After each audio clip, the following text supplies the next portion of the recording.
ভাতা নয়, কর্মসংস্থানেই হোক রাষ্ট্রের উন্নয়নের ভিত্তি। একটি রাষ্ট্রের উন্নয়ন মানে শুধু উঁচু দালান, বড় সড়ক কিংবা পরিসংখ্যানের সাফল্য নয়। প্রকৃত উন্নয়ন তখনই হয় যখন একজন মানুষ নিজের শ্রমে সম্মানের সঙ্গে বাঁচতে পারে। আজ আমাদের দেশে মানুষদের ফ্যামিলি কার্ড, টিসিবি কার্ড, বয়স্ক ভাতা এসবের প্রলোভন দেখানো হচ্ছে।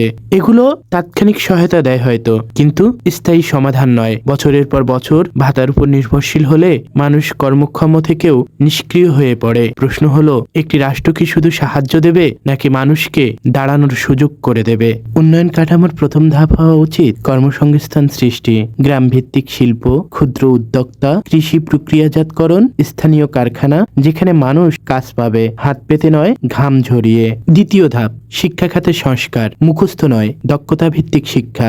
স্কুল থেকে শুরু করে কারিগরি প্রশিক্ষণ পর্যন্ত এমন শিক্ষা ব্যবস্থা যা মানুষকে চাকরি খোঁজার নয়, চাকরি তৈরির যোগ্য করে তুলবে। তৃতীয় ধাপ মানব সম্পদ উন্নয়ন, স্বাস্থ্য প্রশিক্ষণ আর প্রযুক্তির মাধ্যমে একজন নাগরিককে সম্পদে রূপান্তর করা। কারণ একটি রাষ্ট্রের সবচেয়ে বড় শক্তি তার মানুষ।